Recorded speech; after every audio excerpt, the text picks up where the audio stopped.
La dejaron sola en el sendero, con el polvo clavándose en los pulmones y el miedo latiendo más fuerte que su corazón. Su madrastra no miró atrás. En el silencio del desierto, la niña huérfana comprendió que nadie volvería por ella, hasta que, entre el sol que caía a plomo y el rumor de cascos lejanos, apareció el hombre más rico y temido de la frontera. Pero no llegó para salvarla, al menos, no de la forma. El sendero se estiraba como una cicatriz pálida entre los matorrales secos. La niña caminaba descalza, con los pies heridos y la garganta ardiendo de sed. Se llamaba Lucía, aunque en aquel momento el nombre parecía pertenecerle a otra persona, a una vida anterior que se había quedado atrás junto con la carreta detenida en el recodo del camino. Recordaba el crujido de la madera cuando su madrastra bajó, el gesto duro, la voz sin emoción. «Espérame aquí», había dicho. Luego el chasquido del látigo, el chirrido de las ruedas alejándose, y el polvo levantándose como una cortina final. Lucía esperó. Al principio con paciencia, luego con miedo, y finalmente con una certeza helada, nadie volvería. El sol se movía lento, cruel, y cada sombra parecía esconder una amenaza. Pensó en su padre, muerto hacía 2 inviernos, enterrado bajo una cruz torcida. Pensó en la promesa de la madrastra de llevarla a un lugar mejor. Todo había sido mentira. Cuando la noche empezó a caer, los sonidos cambiaron. Coyotes aullaron a lo lejos. El viento arrastró un olor metálico que le erizó la piel. Lucía se acurrucó junto a una roca, abrazando la muñeca de trapo que había logrado esconder bajo la falda. Cerró los ojos y rezó en silencio, no pidiendo rescate, sino fuerza para no gritar. Al amanecer, el ruido de cascos rompió el aire. Lucía abrió los ojos de golpe. Un jinete se recortaba contra el horizonte, inmóvil, observándola desde lo alto de su caballo oscuro. El hombre llevaba un sombrero de ala ancha y un abrigo largo que parecía demasiado pesado para el calor. Sus ojos, cuando bajó de la montura, eran fríos y atentos, como si midieran cada respiración de la niña. «¿Qué hace sola aquí?», preguntó con voz grave. Lucía intentó hablar, pero la lengua no le respondió. El hombre se agachó, le ofreció agua sin sonreír. Ella bebió con desesperación, el líquido devolviéndole un poco de vida. Él observó las heridas en sus pies, la ropa sucia, el miedo que no podía ocultar. «Te dejaron», dijo, no como pregunta, sino como sentencia. Se llamaba Mateo Calderón. Lucía no lo sabía entonces, pero ese nombre era susurrado con respeto y temor en cada pueblo del territorio. Dueño de ranchos interminables, de cabezas de ganado que parecían no tener fin, y de una reputación construida a base de decisiones implacables. El hombre más rico de la región. El más solitario. Mateo la subió al caballo sin pedir permiso. El viaje fue silencioso. El rancho apareció como una fortaleza en medio de la nada, cercas altas, hombres armados, casas sólidas que hablaban de poder. Lucía se sintió más pequeña que nunca. Fue bañada, alimentada, vestida con ropa limpia. Nadie le explicó nada. Nadie le preguntó qué sentía. Esa noche, Mateo se sentó frente a ella en la mesa larga del comedor. La luz de las lámparas dibujaba sombras duras en su rostro. «No tengo hijos», dijo. «No tengo esposa. Pero tengo enemigos. Si te quedas aquí, dejarás de ser invisible. ¿Lo entiendes?». Lucía asintió, aunque no entendía del todo. Lo que sí entendía era que, por primera vez desde la muerte de su padre, alguien la miraba como si su existencia importara, aunque fuera por razones que ella no alcanzaba a comprender. Los días pasaron. Aprendió a moverse por el rancho, a ayudar en la cocina, a observar en silencio. Mateo la visitaba a veces, le hacía preguntas cortas, prácticas. Nunca hablaba de sentimientos. Una tarde, le entregó un papel con un sello oficial. «Desde hoy, legalmente, eres mi hija», dijo. «Te llamas Lucía Calderón». El apellido pesó más que cualquier cadena. Con él llegaron miradas distintas, susurros, amenazas veladas.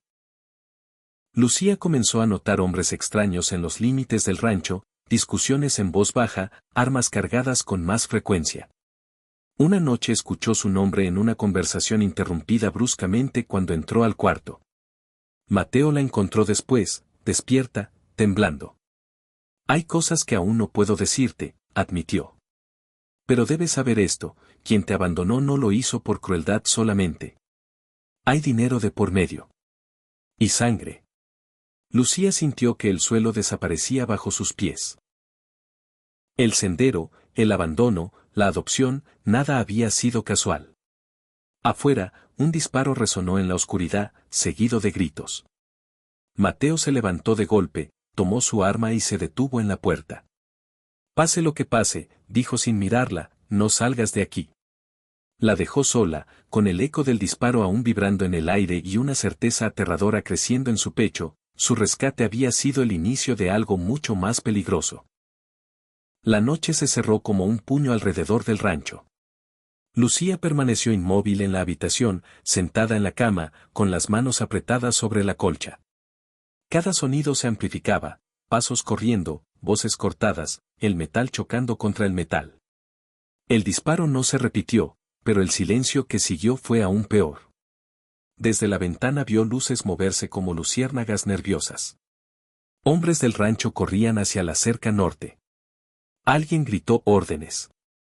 El viento trajo olor a pólvora. Lucía recordó el sendero, la sensación de estar sola frente a algo demasiado grande para comprender. El mismo miedo regresó, más adulto, más consciente. Pasó un tiempo que no supo medir hasta que la puerta se abrió. Mateo entró con el rostro tenso, una mancha oscura en la manga de su abrigo. No era sangre suya. «¿Estás bien?», dijo, más para convencerse a sí mismo que para tranquilizarla. Fue solo un aviso. Lucía no preguntó quién había disparado. Sabía que la respuesta la haría crecer de golpe, y no estaba lista. Mateo se acercó, cerró la ventana y bajó la voz. «Desde mañana no saldrá sola. Nadie». ¿Entendido? Ella asintió. Cuando él se fue, Lucía no durmió. Pensó en su madrastra, en la forma fría en que la había mirado antes de abandonarla. Pensó en las palabras de Mateo, dinero y sangre. Por primera vez se permitió una idea peligrosa, tal vez su vida valía algo para alguien, lo suficiente como para matarla. Al amanecer, el rancho parecía normal, pero no lo era. Había hombres nuevos, más armados, con miradas duras. Los trabajadores hablaban en murmullos. Lucía notó cómo algunos lo observaban con una mezcla de curiosidad y lástima. El apellido Calderón la protegía, pero también la señalaba. Ese mismo día llegó una mujer al rancho. Se llamaba Elena, y Mateo la presentó como alguien de confianza. Era alta, de voz firme, con cicatrices antiguas en las manos. «A partir de hoy, te quedarás con ella cuando yo no esté», ordenó Mateo. Elena no sonrió, pero sus ojos se suavizaron al mirar a Lucía. «Aprenderás a escuchar», le dijo.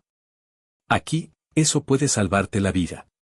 Lucía empezó a notar cosas que antes pasaban desapercibidas, jinetes que se detenían demasiado tiempo en los caminos cercanos, cartas que Mateo leía 2 veces antes de quemarlas, noches en las que el rancho se cerraba como si esperara un ataque. Y siempre, siempre, la sensación de que alguien la observaba desde lejos. Una tarde, mientras ayudaba a Elena en el granero, escuchó su nombre. «No es justo», decía una voz masculina. «Es solo una niña». «Precisamente por eso», respondió Elena. «Si no estuviera aquí, ya estaría muerta». Lucía se quedó paralizada detrás de las pacas de heno. La conversación se cortó. Nadie la vio. Pero la frase se le clavó en el pecho como una espina. Esa noche, Mateo la llamó a su despacho. Sobre la mesa había documentos antiguos, mapas, un medallón de plata gastado. Lo reconoció de inmediato, era de su padre. Lo había visto colgar de su cuello hasta el día de su muerte. «¿Sabes qué es esto?», preguntó Mateo. Lucía negó con la cabeza, aunque las manos le temblaban. «Tu padre trabajó para mí», dijo. «No como peón. Como socio. Encontramos algo juntos». Algo que muchos hombres matarían por tener. Lucía sintió que el aire se volvía pesado. Cuando murió, el acuerdo quedó incompleto. Y tú eres la prueba de que ese acuerdo aún existe. ¿Por eso me abandonaron?, susurró. Mateo no respondió de inmediato. Tu madrastra recibió dinero para dejarte en el sendero. Pensaron que el desierto terminaría el trabajo. No contaban con que yo estuviera patrullando esa zona. La rabia y el dolor se mezclaron en el pecho de Lucía. No lloró. Algo dentro de ella se endureció. Quieren lo que tu padre escondió, continuó Mateo. Y creen que tú sabes dónde está, aunque no sea cierto. Mientras estés conmigo, no podrán tocarte, fácilmente. Fácilmente. Esa palabra fue peor que cualquier amenaza. Los días siguientes confirmaron sus temores. Un mensajero llegó herido, hablando de hombres armados que preguntaban por la niña Calderón.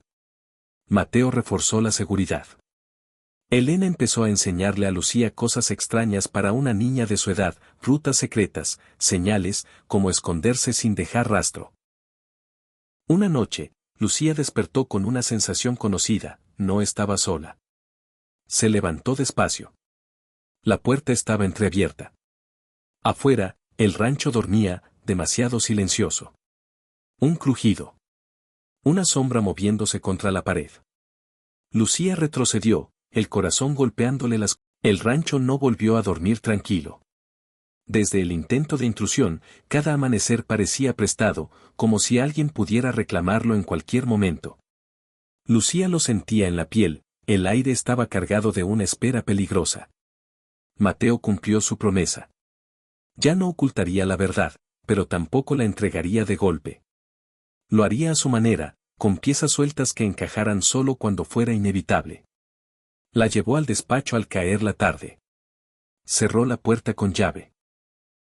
Sobre la mesa había un mapa amarillento, marcado con símbolos y líneas rojas. Mateo señaló una zona de montañas al oeste. Aquí, dijo. Tu padre y yo encontramos una veta de plata. No una cualquiera. Una que podía cambiar el control de toda la región. Lucía miró el mapa sin entender del todo, pero comprendió lo esencial, aquello valía más que la vida de un hombre o de una niña. No lo registramos, continuó Mateo. Demasiados ojos. Demasiada ambición. Decidimos ocultarlo hasta asegurar la propiedad. Pero antes de hacerlo, tu padre murió. Lucía apretó los puños. ¿Lo mataron? Mateo sostuvo su mirada. Nunca lo probé. Pero alguien se benefició de su muerte. Y ahora creen que tú sabes dónde está la veta porque él dejó algo contigo. Lucía negó con la cabeza.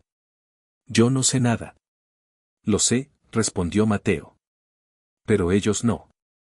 Esa noche, Mateo tomó una decisión que cambiaría todo. Al amanecer partirían del rancho. No todos. Solo los necesarios. Lucía, Elena y 2 hombres de absoluta confianza. El rancho quedaría como señuelo, fuerte y vigilado, mientras ellos se moverían como sombras. Lucía no durmió.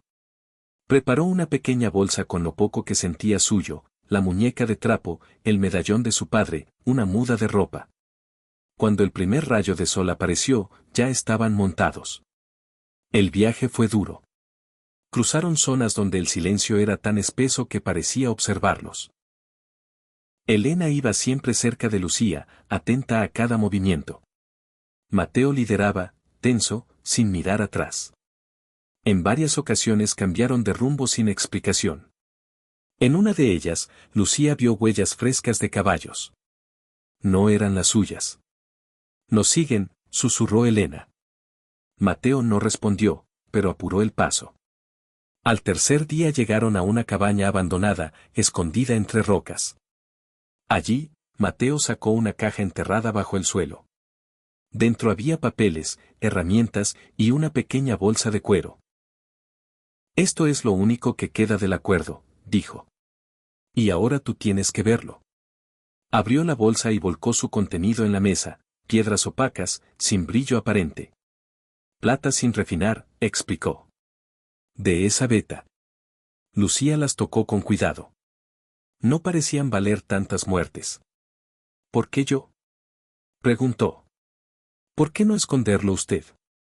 Mateo respiró hondo. Porque tu padre dejó algo más. Algo que nadie ha visto, excepto tú. Lucía negó, confundida. Cuando eras pequeña, continuó. Él te llevó una vez a las montañas. Dijiste que te gustaban las piedras que cantaban cuando el viento pasaba entre ellas. Usó esa frase exacta en una carta. Lucía sintió un golpe en la memoria. Un recuerdo borroso, montañas altas, un silbido extraño, su padre riendo. No recuerdo dónde, susurró.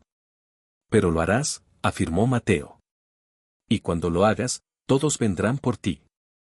Esa noche, mientras Elena vigilaba afuera, Lucía despertó sobresaltada. Había soñado con el silbido del viento, con piedras que vibraban como si estuvieran vivas. Se levantó, inquieta. Entonces escuchó un ruido distinto al viento. Un susurro. Se asomó a la ventana. Vio una figura agazapada cerca de los caballos. Un brillo metálico. Un cuchillo. Antes de que pudiera gritar, una mano cubrió su boca desde atrás. Elena apareció en la oscuridad, empujándola al suelo. No te muevas, susurró. Hay más de uno. El ataque fue rápido y brutal. Disparos, gritos ahogados, sombras moviéndose entre las rocas. Lucía se cubrió los oídos, pero no pudo escapar de los sonidos. Cuando todo terminó, el silencio regresó, roto solo por una respiración pesada. La palabra madrastra resonó en la mente de Lucía durante horas, como un eco que no encontraba salida. Mientras avanzaban por un desfiladero estrecho, el sol castigando sin piedad, cada paso parecía acercarla no solo a la veta oculta, sino a un pasado que había intentado olvidar. Mateo cabalgaba en silencio, con el ceño endurecido. Elena no se separaba de ella ni un instante. ¿Por qué no me lo dijo?, preguntó Lucía finalmente. Mateo no respondió de inmediato. Detuvo el caballo y miró alrededor antes de hablar. Porque saberlo te pone en más peligro, dijo. Y porque no estaba seguro de que siguiera con vida. Elena negó con la cabeza. Ahora lo sabemos, intervino. Y eso cambia todo. Ese día, al caer la tarde, encontraron refugio en una formación rocosa que parecía una boca abierta. Encendieron fuego solo lo justo para no congelarse. Lucía observó las llamas, recordando el rostro de su madrastra. La dureza en los ojos, la prisa por deshacerse de ella. ¿Qué sabe ella?, insistió. Mateo sacó un papel doblado del abrigo. Tu padre escribió que alguien más conocía la señal de las piedras que cantan. No mencionó nombres. Pero después de tu abandono, entendí que esa persona solo podía ser ella. Lucía tragó saliva. Entonces, ¿me dejó allí para que muriera? Para que hablaras, respondió Mateo. O para que desaparecieras. Esa noche, Lucía soñó con el sendero otra vez. Pero esta vez, no estaba sola. Su madrastra la observaba desde la sombra, sonriendo. Cuando despertó, el viento silbaba entre las rocas, produciendo un sonido agudo que le erizó la piel. Se levantó lentamente. ¿Lo oyes?, susurró. Elena se incorporó de inmediato. Mateo también escuchó, atento. No es el viento, dijo Lucía. Es como en mis sueños. Siguieron el sonido hasta un paso oculto entre dos paredes de piedra. El aire vibraba allí de una manera extraña, casi musical. Lucía cerró los ojos y dejó que el recuerdo la guiara. Caminó unos metros más, y se detuvo. Es aquí, dijo con voz firme. Muy cerca. Mateo la miró con una mezcla de orgullo y temor. Mañana entraremos, decidió. Hoy es demasiado tarde. No llegaron a amanecer tranquilos. Un disparo retumbó desde lo alto del desfiladero. Las balas levantaron chispas de piedra. Estaban rodeados. Al suelo, gritó Elena. El enfrentamiento fue caótico. Lucía se arrastró buscando refugio mientras los hombres respondían al ataque.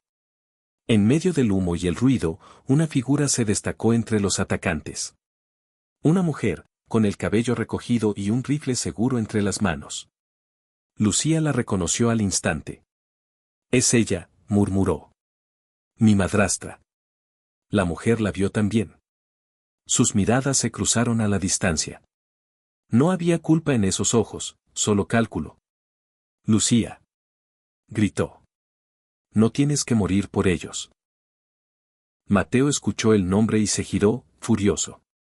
«No le creas». Rugió. «No es tu familia». El ataque cesó tan rápido como había comenzado. Los enemigos se retiraron, llevándose a sus heridos. El silencio quedó roto por la respiración agitada de todos. Lucía no podía apartar la imagen de su madrastra. Estaba viva. Y sabía exactamente dónde encontrarla. «Vendrá otra vez», dijo Elena. «No va a rendirse ahora que está tan cerca». Mateo asintió. «Y la próxima vez no vendrá a negociar». Ese día, avanzaron hacia la entrada oculta. Encontraron señales claras de excavación antigua. La veta estaba allí, real, esperando. Pero también había huellas recientes. «Nos ganaron por poco», dijo Mateo. Lucía se arrodilló y tocó la roca. El sonido volvió, más fuerte. «Ella estuvo aquí», susurró. Y dejó algo. Entre las piedras, Lucía encontró un pequeño objeto, un pañuelo bordado con sus iniciales. Un mensaje silencioso. Un recordatorio cruel de que el lazo de sangre podía ser usado como arma. Mateo apretó la mandíbula. «Esto ya no es solo por la plata», dijo. «Es personal».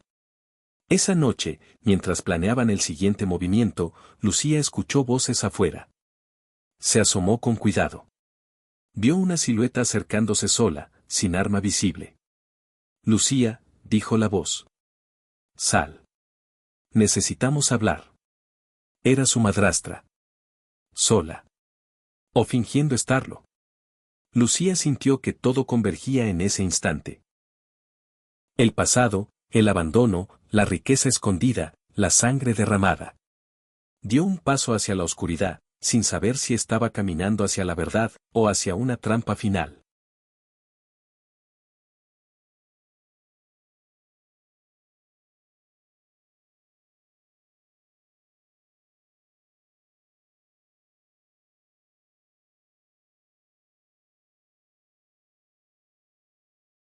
Lucía avanzó un paso más hacia la oscuridad. Mateo la sujetó del brazo con fuerza. «No», dijo en voz baja, peligrosa. «Si quiere hablar, lo hará conmigo presente». Desde la penumbra, la silueta de la mujer se detuvo. La luna iluminó su rostro lo suficiente para que Lucía viera lo que había cambiado y lo que no. Las arrugas nuevas. La misma mirada fría. «Siempre tan protector, Calderón», dijo la madrastra. «Por eso tu socio murió antes de tiempo». Lucía sintió que el aire se le escapaba de los pulmones. «¿Tú lo mataste?», preguntó, la voz quebrada. La mujer sonrió apenas. «Yo abrí la puerta». Otros empujaron. Mateo dio un paso al frente, pero Elena levantó la mano. Aquella conversación era una bomba, cualquier movimiento en falso la haría estallar. «¿Qué quieres?», preguntó Mateo. «Lo mismo que todos», respondió ella. «La veta». «Pero no vine por eso, todavía». Clavó los ojos en Lucía. «Vine por ti». Lucía tragó saliva. «¿Para qué? Ya me vendiste una vez». La sonrisa se borró del rostro de la mujer. «Te salvé», corrigió. «Si te hubiera llevado conmigo, habrías muerto igual. Eras un estorbo. Aquí, en cambio, te convertiste en un escudo». Mateo apretó los dientes. «No te acerques más». La madrastra alzó las manos, teatral. «Tranquilos. Solo vine a advertirlos. No soy la única que sabe dónde están. Hay hombres más poderosos que yo en camino. Y cuando lleguen, no dejarán testigos». Elena dio un paso al costado, calculando rutas, distancias, sombras. ¿Y tú qué ganas avisándonos? Preguntó. Tiempo, respondió la mujer. Y una oportunidad. Se acercó un poco más, lo suficiente para que Lucía percibiera el olor familiar del jabón barato, el mismo de su infancia. Vente conmigo, Lucía. Yo sé cómo funciona este mundo. Calderón te usa. Yo puedo enseñarte a sobrevivir. Lucía sintió el tirón de una verdad incómoda. Mateo la había protegido, sí. Pero también la había puesto en el centro de una guerra. Miró al hombre que ahora llamaba padre. Su rostro era una máscara dura, pero los ojos estaban cargados de algo más. No la necesitas viva, continuó la madrastra. Solo necesitas lo que ella recuerde. Déjame llevármela. Cuando todo termine, te daré tu parte. Mateo levantó el arma. Da un paso más y no sales de aquí. La mujer suspiró. Siempre igual. Por eso perderás. Retrocedió lentamente, fundiéndose con la noche. Piénsalo, Lucía, dijo, antes de desaparecer. La sangre tira más fuerte que el oro. El silencio que quedó fue insoportable. Lucía se giró hacia Mateo. ¿Es cierto? Preguntó. ¿Me estás usando? Mateo bajó el arma. Tardó en responder. Al principio, sí, admitió. Te traje para proteger un secreto. Pero eso cambió. ¿Cuándo? Insistió Lucía. Cuando dispararon por primera vez con tu nombre en la boca, dijo. Cuando entendí que no podía perderte como perdía tu padre. Lucía sintió un nudo en la garganta. No sabía si creerle, pero quería hacerlo. No hubo más tiempo para palabras. Antes del amanecer, Elena regresó de una exploración rápida con el rostro sombrío. Vienen, dijo. Muchos. No son improvisados. Mateo desplegó el mapa. Entonces hacemos lo impensable, decidió. Entramos a la veta y la hacemos desaparecer. Lucía lo miró, incrédula. ¿Destruirla? Sellarla, corrigió. Para siempre. Si nadie puede tenerla, nadie morirá por ella. El plan era peligroso. Usarían explosivos antiguos que el padre de Lucía había dejado preparados como último recurso. La entrada principal quedaría enterrada bajo toneladas de roca. Se movieron rápido. El sonido de cascos ya se escuchaba a lo lejos. Dentro de la cueva, el aire era frío, vibrante.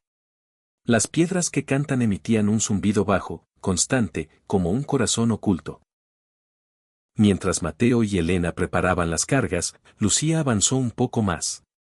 Algo la atraía al fondo. Allí encontró marcas recientes y una caja abierta. Mateo. Gritó. Alguien ya tomó algo. Mateo corrió hacia ella. Dentro de la caja faltaba el objeto más importante, el documento final del acuerdo, el que probaba la propiedad de la veta. Elena palideció. Sin eso, alguien más puede reclamarla, incluso después de sellarla. Un disparo resonó en la entrada de la cueva. Demasiado tarde, dijo una voz familiar. La madrastra apareció, acompañada por hombres armados. Sonreía. Gracias por abrirme el camino. Lucía retrocedió, atrapada entre la mujer que la había traicionado y el hombre que intentaba salvarla. Mateo encendió el detonador. Si das un paso más, advirtió, todos morimos aquí. La madrastra levantó. El crujido se convirtió en un rugido profundo. La montaña respondió antes que cualquier hombre. Polvo fino cayó del techo de la cueva, y las piedras comenzaron a vibrar con un lamento grave, como si las piedras que cantan hubieran despertado del todo. La veta es inestable. Gritó Elena. Si esperamos más, colapsará sola. La madrastra miró alrededor por primera vez con auténtico miedo. Sus hombres dudaron. El poder que creían controlar se les iba de las manos. Mateo. Gritó Lucía. Hazlo. Por un segundo eterno, Mateo miró a la niña. No a la heredera, no a la clave del tesoro. A su hija. Entonces tomó la decisión. Presionó el detonador. La explosión sacudió la cueva. Un estruendo ensordecedor, roca contra roca, aire expulsado con violencia. Elena empujó a Lucía hacia una grieta lateral, protegiéndola con su cuerpo. Mateo fue lanzado al suelo. Los hombres de la madrastra gritaron, atrapados en el caos. Cuando el polvo empezó a asentarse, la entrada principal había desaparecido. Toneladas de piedra sellaban la veta para siempre. Pero la cueva secundaria seguía abierta. Lucía se incorporó, tosiendo.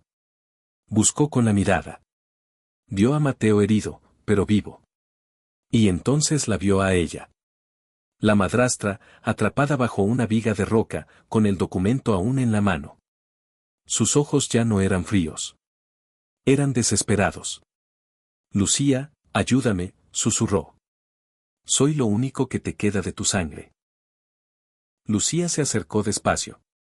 Miró el papel, manchado de polvo y sangre. Todo aquello había empezado por eso. Por la ambición. Te equivocas, dijo con voz firme. La sangre no es familia. Tomó el documento y lo rasgó en 2. Luego en 4.